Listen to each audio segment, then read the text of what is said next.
اردو دنیا کے ناظرین، نئی ویڈیو میں خوش آمدید۔ ناظرین، اسرائیل کے مظالم نہ رک سکے، قطر کا اسرائیل کے خلاف دبنگ اعلان، بڑا یورپی ملک بھی میدان میں آ گیا۔ نیتن یاہو کی حکومت ختم، صہیونی ریاست کا اگلا حکمران کون ہوگا؟ تہلکہ خیز انکشافات سامنے آ گئے۔ ویڈیو میں یہ بھی بتائیں گے کہ اسرائیل نے حماس کے ہاتھوں شکست کا اعتراف کر لیا، اسرائیلی فوج کا آئرن ڈوم تباہ، امریکہ سے مدد کی بھیک مانگ لی۔ ویڈیو کے آخر میں بتائیں گے کہ قطر نے فلسطین کے لیے کون سا بڑا اعلان کیا ہے۔ ویڈیو میں آگے بڑھنے سے پہلے ناظرین، اگر آپ نے ہمارے چینل اردو دنیا کو سبسکرائب نہیں کیا تو جلدی سے سبسکرائب کر لیں، گھنٹی کے بٹن کو بھی لازمی دبائیں تاکہ آپ کو دنیا کی دلچسپ معلومات سے بھرپور ہماری ویڈیو سب سے پہلے پہنچے۔ ناظرین، دور حاضر میں مسئلہ فلسطین اتنا پیچیدہ سیاسی نشیب و فراز کا شکار ہے۔ ایک طرف عالمی سامراجی حکومت امریکا ہے کہ جس نے صہیونیوں کی ریاست اسرائیل کے قیام سے تاحال اس ریاست کی بے پناہ پشت پناہی کی ہے اور فلسطین پر ناجائز تسلط کا دفاع کیا ہے، اور دوسری طرف فلسطین کی آزادی اور قبلہ اول بیت المقدس کی بازیابی کے لیے جدوجہد کرنے والی تحریکیں اور مزاحمتی گروہ ہیں جو کئی گنا طاقتور ہو چکے ہیں اور اسرائیل کا مقابلہ کر رہے ہیں، جبکہ اسرائیل جو خود کو ایک ناقابل تسخیر اور طاقتور فورس سمجھتا تھا، اس قابل بھی نہیں رہا کہ فلسطین اور لبنان میں مزاحمتی تحریکوں کے سامنے چند گھنٹے بھی جنگ لڑے۔ اس بات کا مشاہدہ گزشتہ چند سالوں میں بہت قریب سے کیا گیا ہے کہ جب اسرائیل مسلسل جنگوں میں شکست خوردہ ہو کر فرار کرنے پر مجبور ہوا ہے، مگر اس کے باوجود فلسطینیوں کے خلاف اسرائیلی دہشت گردی مسلسل جاری ہے۔ اور تازہ ترین اطلاعات کے مطابق قابض صہیونی حکام نے فلسطین کے مقبوضہ مغربی کنارے کے وسطی شہر رام اللہ میں بیت الیہودی کالونی کی توسیع کرتے ہوئے اس کالونی میں 350 گھروں کی تعمیر شروع کر دی ہے۔ اطلاعات کے مطابق 2 روز قبل بیت الکالونی میں یہودی آباد کاروں کے لیے گھروں کی تعمیر سے قبل ایک تقریب منعقد کی گئی جس میں متعدد اسرائیلی وزراء نے بھی شرکت کی۔ اس کالونی میں مکانات کی تعمیر کا فیصلہ چند ہفتے قبل کیا گیا تھا۔ اس نئے منصوبے کے افتتاح کے موقع پر اسرائیلی وزیر تعلیم، وزیر صحت، داخلی سلامتی کے وزیر اور وزیر برائے علاقائی تعاون نے بھی شرکت کی۔ ناظرین، اسرائیل کی جانب سے بے گناہ اور نہتے فلسطینیوں پر ظلم و ستم اور وحشیانہ بمباری کے بعد دنیا بھر میں جہاں اسرائیل کے خلاف شدید نفرت اور غم و غصہ پایا جا رہا ہے اور متعدد ممالک کی عوام اسرائیل کے ساتھ تعلقات ختم کرنے کا مطالبہ کر چکی ہے، اور اب وہیں بیلجیم میں بھی اسرائیلی دہشت گردی کو دیکھتے ہوئے فوری طور پر پابندیاں عائد کرنے کا مطالبہ کر دیا گیا ہے۔ بین الاقوامی میڈیا رپورٹس کے مطابق بیلجیم کے شہر ایزل کے میونسپل کونسل نے قابض اسرائیلی ریاست کے جرائم کی مذمت کرتے ہوئے صہیونی ریاست پر فوری معاشی پابندیاں عائد کرنے کا مطالبہ کیا ہے۔ یہ مطالبہ بیلجیم کے 3 گروپوں کی طرف سے دی جانے والی سفارش پر کیا گیا ہے۔ سوشلسٹ پارٹی، گرین پارٹی اور ڈیموکریٹک ہیومن پارٹی نے میونسپل کونسل میں مستقل جنگ بندی کو برقرار رکھنے، فلسطینیوں کو ان کے وطن سے بے گھر کرنے اور ملک بدر کرنے کی اسرائیلی پالیسیوں کو مسترد کرتے ہوئے فوری طور پر فلسطینی اراضی کو انہیں واپس کرنے کی اپیل کی تھی۔ قرارداد میں فلسطینیوں کی کھل کر حمایت کرنے اور اسرائیلی جرائم کی مذمت سے آگے بڑھ کر عملی اقدامات کی ضرورت پر زور دیا ہے۔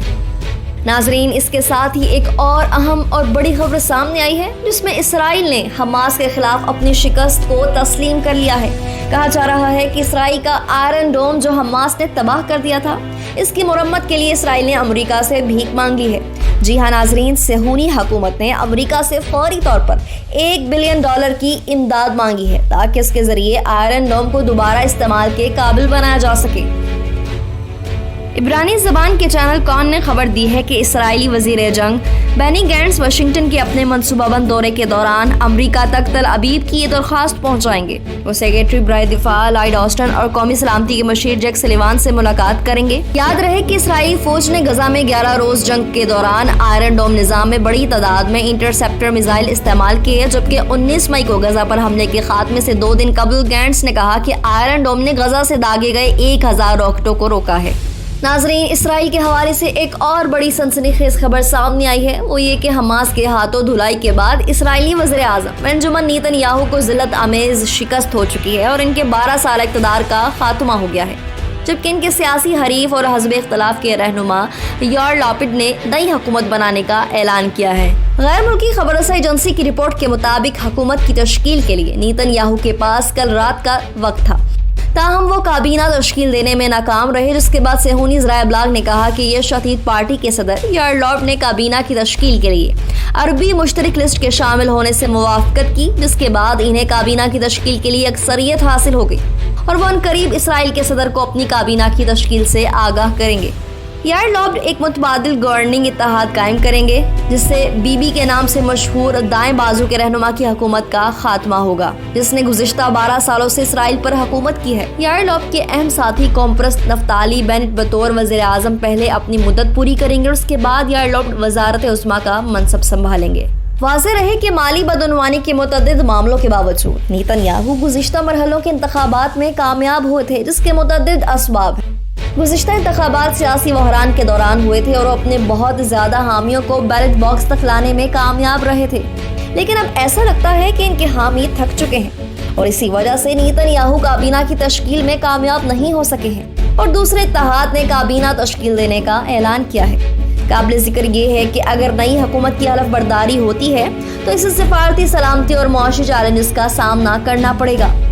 ناظرین، اب ہم آپ کو اب تک کی سب سے بڑی خبر دیں کہ قطر نے اسرائیل کو اب تک کا بڑا جھٹکا دے دیا۔ قطری وزارت خارجہ کے ترجمان نے حماس اور امریکہ کے مابین ثالثی کے لیے اپنے ملک کی تیاری پر زور دیتے ہوئے کہا کہ دوحہ کو اسرائیل کے ساتھ تعلقات میں کوئی فائدہ نہیں ہے اور قطر فلسطینی بھائیوں اور اقوام متحدہ سمیت خصوصی بین الاقوامی شراکت داروں کے ساتھ مل کر کام کرے گی۔ قطری وزارت خارجہ کی ترجمان نے روسی خبر رساں ایجنسیز کو منگل کے دن دیے جانے والے اپنے ایک انٹرویو میں صہیونی حکومت کے ساتھ تعلقات استوار کرنے پر مبنی قطر کے موقف کے بارے میں ایک سوال کے جواب میں کہا کہ قطر بحرین سمیت خطے میں اپنے پڑوسیوں کی طرح صہیونی حکومت کے ساتھ تعلقات قائم کرنے میں کوئی فائدہ نہیں سمجھتا۔ یاد رہے کہ ستمبر 2020 میں متحدہ عرب امارات اور بحرین نے اس وقت کی امریکی حکومت کے سربراہ ڈونلڈ ٹرمپ کی زیر قیادت یروشلم پر قابض حکومت کے ساتھ ایک سمجھوتے کے معاہدے پر دستخط کیے تھے اور اس سے سرکاری طور پر سفارتی تعلقات قائم کیے تھے۔ قطری وزارت خارجہ کی ترجمان نے مقبوضہ بیت المقدس میں فلسطینیوں کے خلاف 12 روزہ اسرائیلی جارحیت کا حوالہ دیتے ہوئے کہا کہ قطر غزہ کی پٹی میں آئندہ 6 ماہ کے اندر تباہ شدہ 45,000 مکانات کی تعمیر نو کے لیے مدد کرنے کا ارادہ رکھتا ہے۔ قطری وزارت خارجہ کے ترجمان نے کہا کہ غزہ کی پٹی میں امدادی طریقہ کار کو اقوام متحدہ سے ہم آہنگ کیا گیا ہے، جبکہ حالیہ برسوں میں اسرائیل نے بھی غزہ میں بنیادی ڈھانچے کی تعمیر نو کی مخالفت نہیں کی۔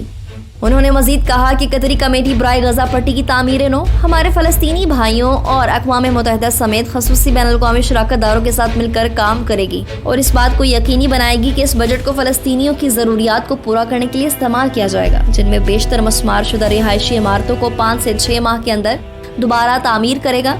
نیز غزہ کی پٹی میں 45,000 رہائشی عمارتوں کی مرمت کی جائے گی۔ نئے آنے والے ناظرین سے ایک بار پھر گزارش ہے، ہمارے چینل کو سبسکرائب کریں اور گھنٹی کے بٹن کو کلک ضرور کریں۔ ویڈیو پسند آنے پر فیس بک اور واٹس ایپ گروپس میں بھی شیئر کر دیں۔